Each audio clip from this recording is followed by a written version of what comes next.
नमस्कार दोस्तों, स्वागत है आपका हमारे चैनल पर, जहां आज हम बात करेंगे भारतीय खेलों की अद्भुत विविधता और समृद्ध इतिहास के बारे में।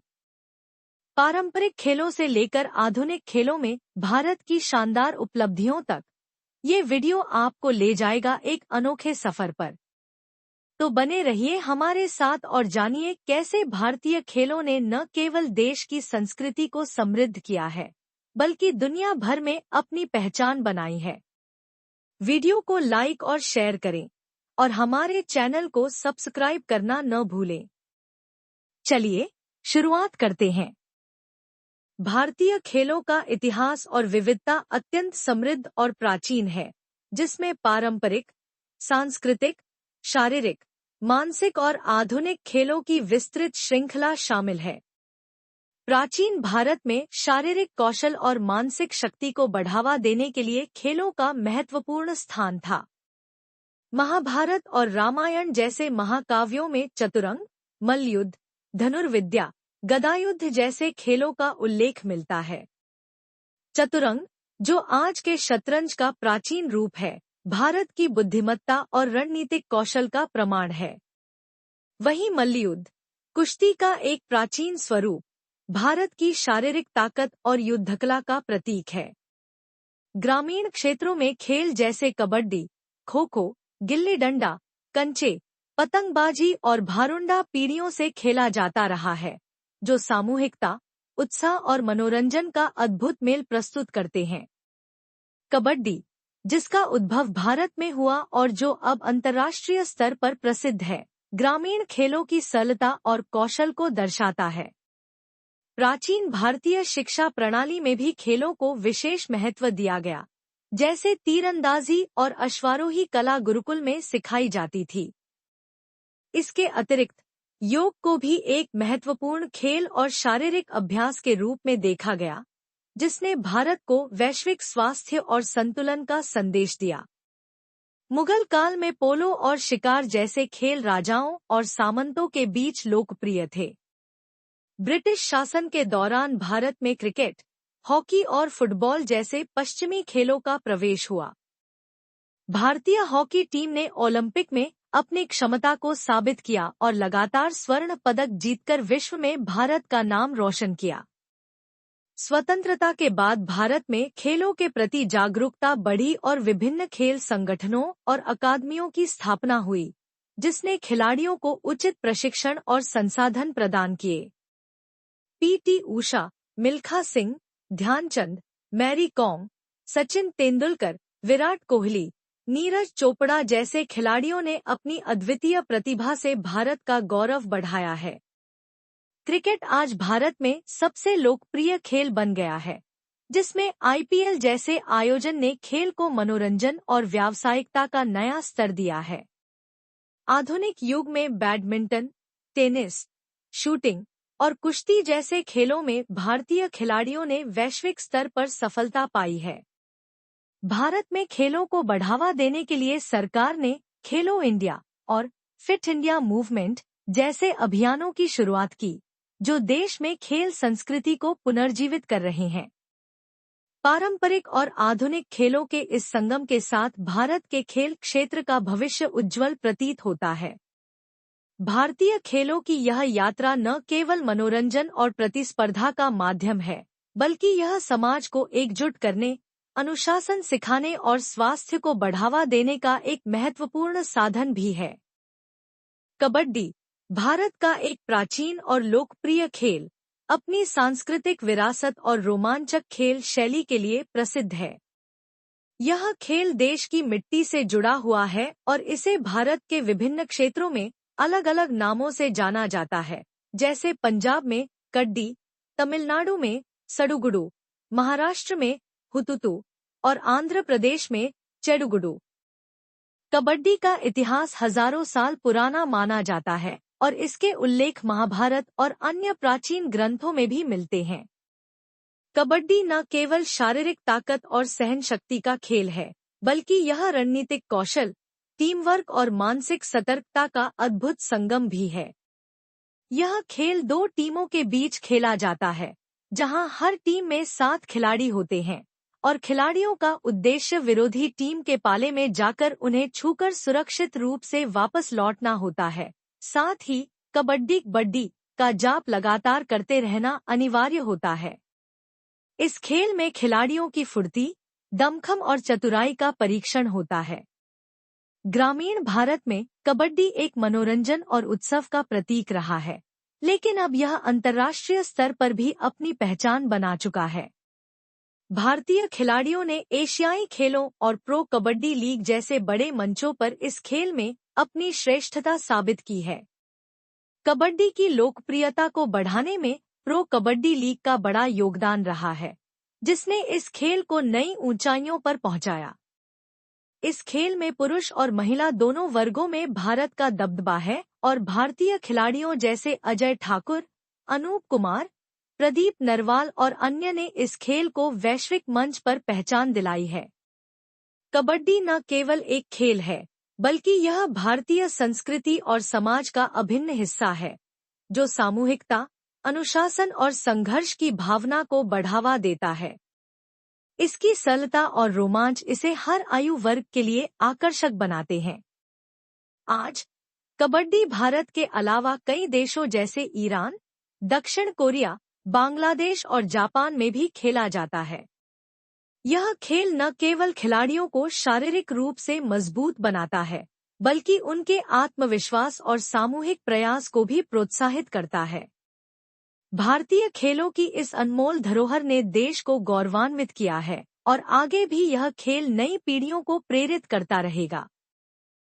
खो-खो भारत का एक पारंपरिक और अत्यंत लोकप्रिय खेल है, जो अपनी सादगी, रोमांच और शारीरिक दक्षता के लिए जाना जाता है। इस खेल का इतिहास प्राचीन काल से जुड़ा है और यह भारतीय संस्कृति का अभिन्न हिस्सा रहा है। खो-खो खेल की उत्पत्ति महाराष्ट्र में मानी जाती है, लेकिन आज यह पूरे भारत में खेला जाता है और इसकी लोकप्रियता अंतर्राष्ट्रीय स्तर तक भी पहुंच चुकी है। इस खेल का मुख्य उद्देश्य गति, चपलता और सामरिक कौशल के साथ विरोधी टीम के खिलाड़ियों को आउट करना होता है।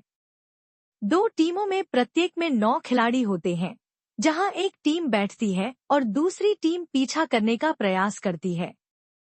बैठने वाले खिलाड़ी एक सीधी रेखा में वैकल्पिक दिशाओं में बैठते हैं और उनका उद्देश्य विरोधी खिलाड़ियों को रोकने में मदद करना होता है। दूसरी ओर, पीछा करने वाले खिलाड़ी को अपनी रणनीति और फुर्ती से विरोधी खिलाड़ियों को छूकर आउट करना होता है।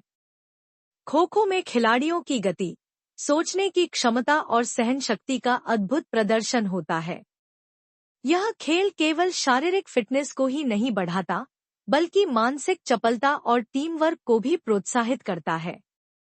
ग्रामीण भारत में खो-खो का विशेष महत्व है, जहां यह न केवल मनोरंजन का साधन है, बल्कि सामुदायिक एकता और अनुशासन का प्रतीक भी है।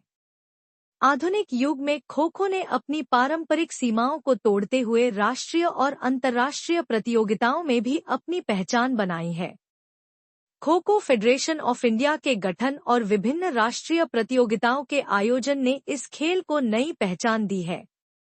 एशियाई खेलों में खो-खो का शामिल होना इसकी बढ़ती हुई लोकप्रियता और अंतर्राष्ट्रीय स्तर पर स्वीकृति का प्रमाण है।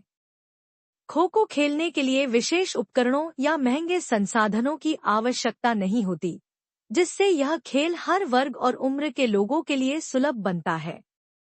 भारतीय खिलाड़ियों ने इस खेल में उत्कृष्ट प्रदर्शन करते हुए देश का नाम रोशन किया है और कई पुरस्कार जीते हैं। खो-खो न केवल एक खेल है, बल्कि यह बच्चों और युवाओं में आत्मविश्वास, त्वरित निर्णय लेने की क्षमता और अनुशासन विकसित करने का एक साधन भी है। खेल के माध्यम से शारीरिक और मानसिक स्वास्थ्य को बेहतर बनाने का संदेश दिया जाता है।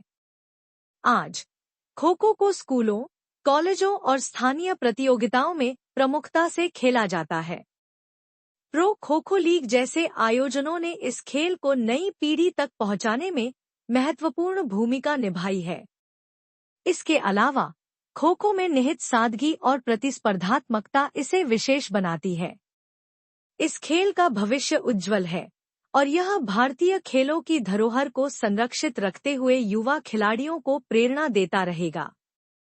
खो खो केवल एक खेल नहीं, बल्कि भारतीय परंपरा और खेल कौशल का प्रतीक है, जिसने भारत की सांस्कृतिक पहचान को वैश्विक स्तर पर मजबूत किया है। क्रिकेट भारत का सबसे लोकप्रिय खेल है, जिसे देश में धर्म की तरह माना जाता है और इसके खिलाड़ी देवता समान पूजे जाते हैं। यह खेल 18वीं शताब्दी में ब्रिटिश शासन के दौरान भारत में आया और धीरे धीरे यह देश की पहचान और जुनून बन गया। क्रिकेट भारत में सभी वर्गों, उम्र और क्षेत्रों में खेला जाता है, चाहे वह गली क्रिकेट हो या बड़े स्टेडियमों में खेले जाने वाले अंतर्राष्ट्रीय मुकाबले। भारत में क्रिकेट का विकास विभिन्न चरणों में हुआ, जिसमें 1932 में पहली बार भारतीय टीम ने टेस्ट क्रिकेट में पदार्पण किया और इसके बाद 1983 में कपिल देव की कप्तानी में विश्व कप जीतकर भारतीय क्रिकेट ने अपनी वैश्विक पहचान बनाई। इस खेल में बल्लेबाजी, गेंदबाजी और फील्डिंग की कला को खिलाड़ियों ने अपनी अनोखी शैली और कौशल से एक नए स्तर पर पहुंचाया है। सचिन तेंदुलकर, जिन्हें क्रिकेट का भगवान कहा जाता है, ने अपने अद्वितीय प्रदर्शन और रिकॉर्ड्स से इस खेल को नई ऊंचाइयों पर पहुंचाया।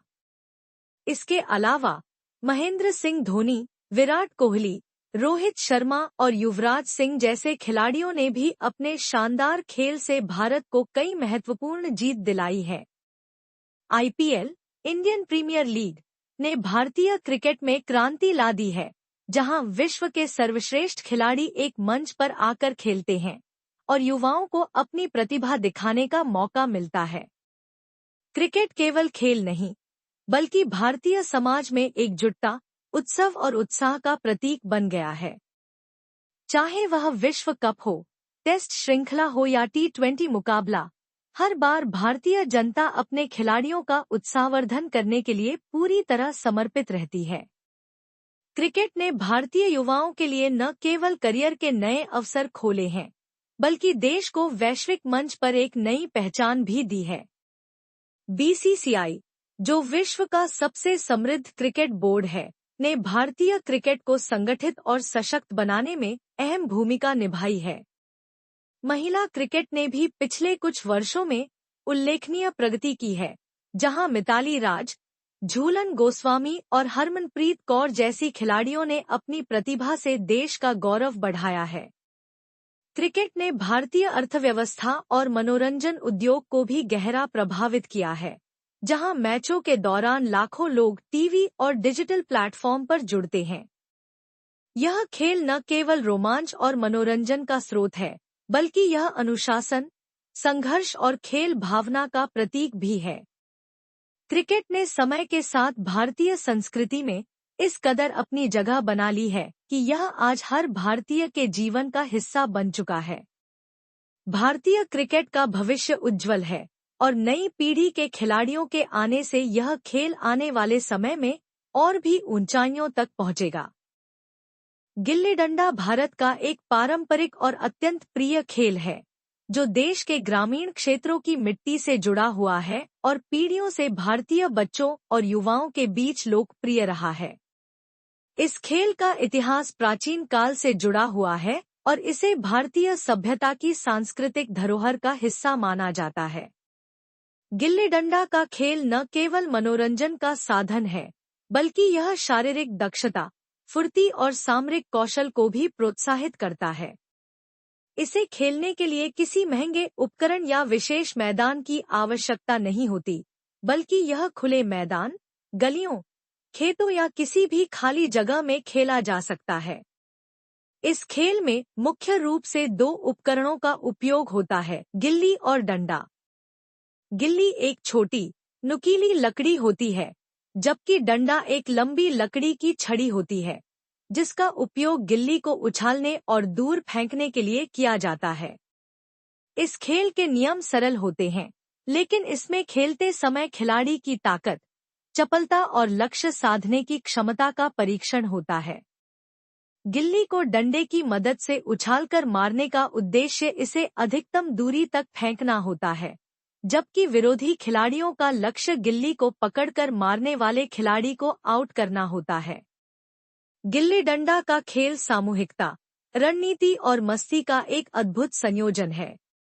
यह खेल न केवल भारत में बल्कि दक्षिण एशिया के अन्य देशों जैसे पाकिस्तान, बांग्लादेश, नेपाल और श्रीलंका में भी खेला जाता है। गिल्ली डंडा खेलते हुए खिलाड़ी न केवल शारीरिक रूप से सक्रिय रहते हैं, बल्कि यह खेल उनके अंदर टीम भावना, प्रतिस्पर्धा और अनुशासन का विकास भी करता है। आधुनिक युग में जहां वीडियो गेम्स और डिजिटल मनोरंजन ने बच्चों और युवाओं के जीवन को प्रभावित किया है, वहीं गिल्ली डंडा जैसे खेल हमें हमारी जड़ों और पारंपरिक मूल्यों की याद दिलाते हैं। यह खेल भारतीय ग्रामीण जीवन की सरलता और सामुदायिकता का प्रतीक है। हालांकि शहरीकरण और आधुनिक खेलों के बढ़ते प्रभाव के कारण गिल्ली डंडा का प्रचलन धीरे धीरे कम होता जा रहा है, लेकिन आज भी यह खेल उन लोगों की यादों में जीवित है जिन्होंने अपने बचपन के सुनहरे पल इसे खेलते हुए बिताए हैं। यह खेल न केवल एक मनोरंजक गतिविधि है, बल्कि यह शारीरिक स्वास्थ्य, मानसिक सतर्कता और सामाजिक मेलजोल को बढ़ावा देने का भी साधन है। गिल्ली डंडा भारतीय संस्कृति का एक अनमोल हिस्सा है और इसे संरक्षित करना हमारी जिम्मेदारी है, ताकि आने वाली पीढ़ियां भी इस खेल की सादगी और आनंद का अनुभव कर सकें। हॉकी, जिसे भारत का राष्ट्रीय खेल कहा जाता है, भारतीय खेल इतिहास का एक गौरवशाली अध्याय है। हॉकी का भारतीय उपमहाद्वीप में आगमन ब्रिटिश शासन के दौरान हुआ और यह खेल जल्द ही देश में लोकप्रिय हो गया। 20वीं शताब्दी के आरंभ में भारतीय हॉकी टीम ने अपनी ताकत और तकनीकी कौशल के दम पर विश्व मंच पर अपना लोहा मनवाया। भारतीय हॉकी के स्वर्णिम युग की शुरुआत 1928 में एम्स्टर्डम ओलंपिक में हुई, जब टीम ने अपना पहला स्वर्ण पदक जीता। इसके बाद भारत ने 1932, 1936 और 1956 सहित कुल 8 ओलंपिक स्वर्ण पदक हासिल किए। ध्यानचंद, जिन्हें हॉकी का जादूगर कहा जाता है, इस खेल के सबसे बड़े प्रतीक हैं। उनकी अद्भुत ड्रिबलिंग कौशल और गोल करने की क्षमता ने भारतीय हॉकी को अभूतपूर्व ऊंचाइयों तक पहुंचाया। हॉकी का खेल गति, तकनीक और टीम वर्क का बेहतरीन संगम है। इसमें 11 खिलाड़ियों की 2 टीमें एक दूसरे के खिलाफ खेलती हैं और लक्ष्य होता है गेंद को विरोधी टीम के गोल पोस्ट में डालना।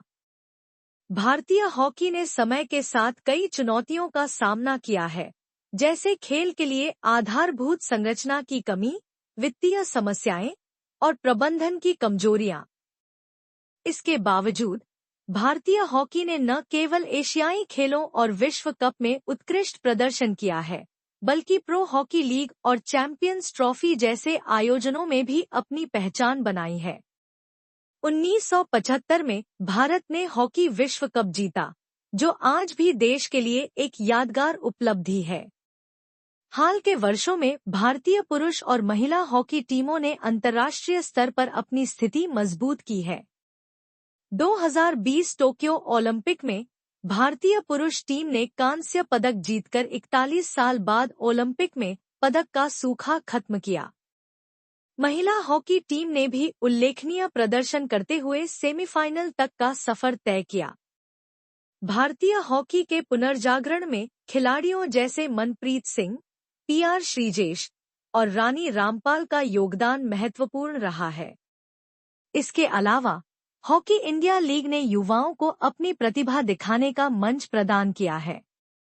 हॉकी न केवल एक खेल है, बल्कि यह भारतीय समाज की सामूहिक भावना, संघर्ष और जीत के प्रतीक के रूप में उभरा है। इसे जमीनी स्तर पर पुनर्जीवित करने और गांवों कस्बों में सुविधाएं बढ़ाने के साथ साथ आधुनिक तकनीकों और प्रशिक्षकों को शामिल करने की आवश्यकता है। भारतीय हॉकी का इतिहास प्रेरणा का स्रोत है और यह खेल देश की गौरवशाली परंपरा को समृद्ध करता रहेगा। शतरंज एक प्रसिद्ध मानसिक खेल है, जो विश्व भर में लाखों लोगों द्वारा खेला जाता है। यह खेल 2 खिलाड़ियों के बीच खेला जाता है, जिनके पास प्रत्येक की ओर से 17-11 सजी हुई कागजों पर रखे गए होते हैं। शतरंज का इतिहास प्राचीन काल से जुड़ा हुआ है और इसका विकास भारतीय उपमहाद्वीप में हुआ माना जाता है। प्राचीन भारत में इसे चतुंग या चतुरंग कहा जाता था, जिसका अर्थ होता है 4 अंगों से संबंधित खेल, क्योंकि इसमें 4 प्रकार की सेनाएं होती थी: रथ, घोड़ा, हाथी और पैदल सैनिक। इस खेल के नियम और उपकरण समय के साथ विकसित होते गए और भारतीय सभ्यता से यह खेल फारसी और फिर यूरोप तक फैल गया। शतरंज का मूल उद्देश्य विपक्षी के राजा को मात देना होता है और इसके लिए खेल के प्रत्येक पात्र के लिए विशिष्ट चालें निर्धारित होती हैं। इस खेल में कुल 16 मोहरे होते हैं, जिनमें एक राजा, एक वजीर, 2 ऊंट, 2 घोड़े, 2 हाथी और 8 पैदल सैनिक होते हैं। प्रत्येक मोहरे की चाल अलग अलग होती है और खेल की रणनीति खिलाड़ियों की मानसिक क्षमता पर निर्भर करती है। शतरंज का खेल बुद्धिमत्ता, धैर्य, योजना और मानसिक संतुलन की परीक्षा लेता है। यह खेल केवल मनोरंजन का साधन नहीं है, बल्कि यह बच्चों और वयस्कों के लिए मस्तिष्कीय विकास का भी एक अच्छा तरीका है, क्योंकि इसमें सोचने की क्षमता, भविष्य को समझने और समस्याओं का हल निकालने की कला का विकास होता है। शतरंज का महत्व केवल खेल के रूप में ही नहीं, बल्कि शैक्षिक दृष्टिकोण से भी बहुत बढ़ गया है। आजकल शतरंज को स्कूलों में एक वैकल्पिक पाठ्यक्रम के रूप में भी पढ़ाया जाता है, ताकि बच्चों की मानसिक क्षमता को बढ़ावा मिले और वे समस्याओं के समाधान के लिए बेहतर सोच सकें। इस खेल के विश्व चैंपियनशिप और अन्य प्रतियोगिताओं का आयोजन दुनिया भर में होता है और यह खेल खिलाड़ियों को वैश्विक स्तर पर पहचान और सम्मान दिलाता है। शतरंज की लोकप्रियता के कारण अनेक शतरंज क्लब, ऑनलाइन प्लेटफॉर्म और मोबाइल एप्लीकेशन भी विकसित हो चुके हैं, जिनके माध्यम से लोग कहीं से भी शतरंज खेल सकते हैं। यह खेल व्यक्ति को एक रणनीतिक दृष्टिकोण विकसित करने में मदद करता है, क्योंकि इसमें खिलाड़ियों को हर कदम को सोच समझकर उठाना पड़ता है। शतरंज के महत्व को समझते हुए इसे दिमागी खेलों में सर्वोत्तम माना जाता है और इसके द्वारा लोग अपनी मानसिक स्थिति को मजबूत करने के साथ साथ अपने आत्मविश्वास को भी बढ़ाते हैं। शतरंज एक ऐसा खेल है जो उम्र और समय की सीमा को पार करता है और लोगों को मानसिक संतुलन, योजना और निपुणता का अभ्यास कराता है। इसके अलावा शतरंज के माध्यम से लोग धैर्य और सतर्कता जैसे गुणों को भी अपने व्यक्तित्व में समाहित करते हैं, जो जीवन के विभिन्न पहलुओं में लाभकारी साबित होते हैं। कुल मिलाकर शतरंज केवल एक खेल नहीं है, बल्कि यह मानसिक विकास और जीवन के विभिन्न क्षेत्रों में सफलता प्राप्त करने के लिए एक महत्वपूर्ण उपकरण बन चुका है। कुश्ती एक प्राचीन और लोकप्रिय खेल है, जो विशेष रूप से शारीरिक शक्ति, सहन शक्ति, मानसिक दृढ़ता और तकनीकी कौशल की मांग करता है। इसका इतिहास अत्यंत प्राचीन है और इसे भारतीय संस्कृति का अभिन्न हिस्सा माना जाता है। भारतीय उपमहाद्वीप में कुश्ती का आयोजन हजारों वर्षों से होता आ रहा है। कुश्ती का प्रमुख उद्देश्य विरोधी को हराना और उसे मात देना होता है और यह मुकाबला शारीरिक ताकत, कौशल और रणनीति पर आधारित होता है। प्राचीन समय में इसे मल्लयुद्ध के नाम से जाना जाता था और यह युद्ध कला का एक महत्वपूर्ण हिस्सा था। भारतीय संस्कृति में कुश्ती को एक सम्मानजनक और प्रतिष्ठित खेल माना जाता है और यह विशेष रूप से गांवों और छोटे शहरों में प्रचलित था। कुश्ती के मुकाबले आम तौर पर अखाड़े में होते थे, जहां पहलवान अपनी शारीरिक ताकत और कौशल का प्रदर्शन करते थे। यह खेल विशेष रूप से पुरुषों के बीच खेला जाता था, लेकिन महिलाओं ने भी अब कुश्ती में भागीदारी बढ़ाई है और यह खेल विश्व भर में लोकप्रिय हो गया है।